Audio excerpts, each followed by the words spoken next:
Look, I think if you look at the strength of our teams, our batting, we have a long batting order, and we've chased brilliantly throughout the tournament.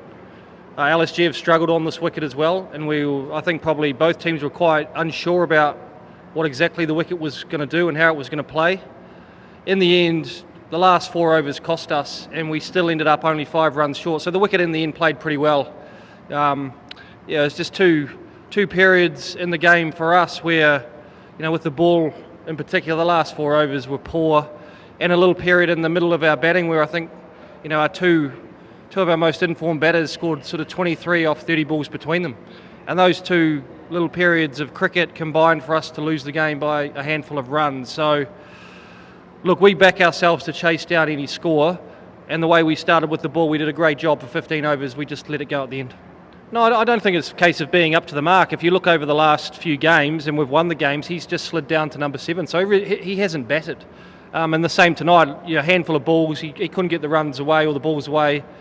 But he's still been an important part of our team. So he was at 3 at the top of the tournament and did a great job for us. And as it's turned out, we've just used other players, and Sir in particular, who's pushed up to number 3, which has pushed Greeny to the back end of the innings. So at the end of the day, it's like with Cameron, it's not about how Cameron goes or how someone goes. It's whether we win or lose. And as I said, it's a game we should have won today if we'd just been a bit better in a couple of patches of cricket.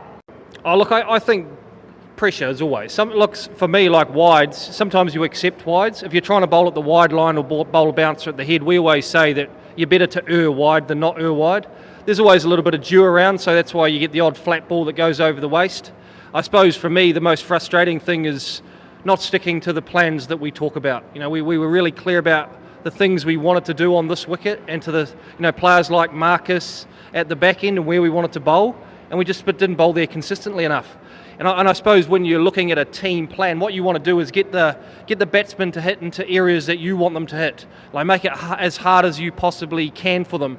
You don't want to get a hit into those areas that they want to hit.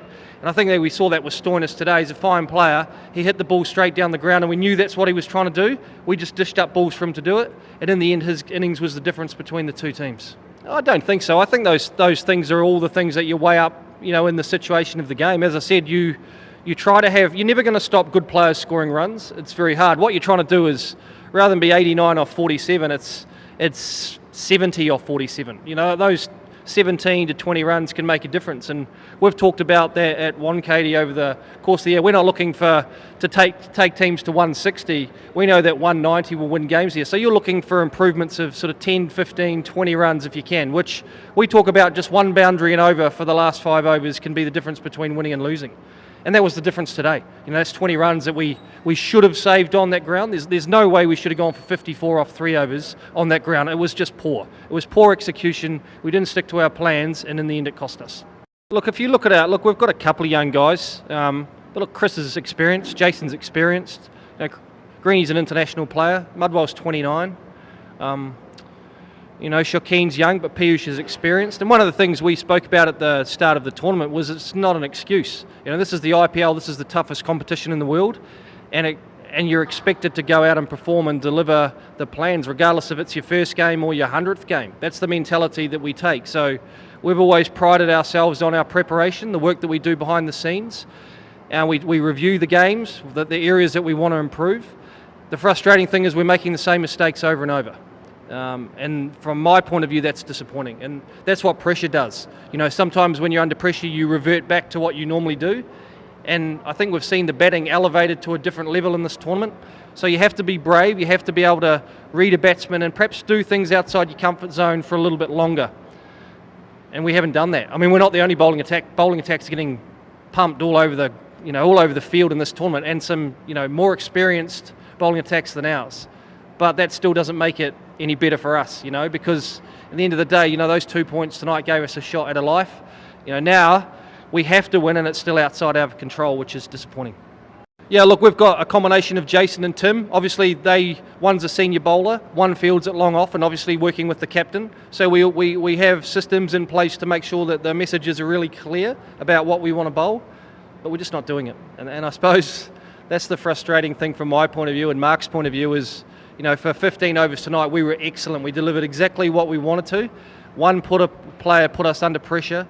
much like Rashid Khan did the other night, and we made the same mistakes. And I suppose what you're wanting to do is make improvements. You just don't want to make the same mistakes over and over, and we've made them twice. It didn't cost us in the last game, but it certainly cost us tonight. I don't think so. If anything, it should help you, because your margin for error at 1KT is so small, you have to be pinpoint accurate. You actually probably get away with a little bit more here. And so, as I said, for 15 overs, I thought you saw that today. We were really disciplined, we were accurate, we put them under pressure. We were really pleased with the position we had. We just had to close out the last 3 or 4 overs, and we thought that 160 would have been under par, and we would have backed our batting line up to chase that down any day. 177 was always going to be tricky. Again, we got a really good start and set up the game perfectly. We just had a 4-over block there. We sort of lost our intensity, and we talk a lot with the bat about maintaining the intensity. We've had to do that at 1KT because we've been chasing 200 plus, so we've just kept going. Tonight it's almost like we just took the foot off the gas, and then all of a sudden it was 10 or 11 and over. And to their credit, they bowled really well at the end. And so in the end, they deserve to win. Yeah.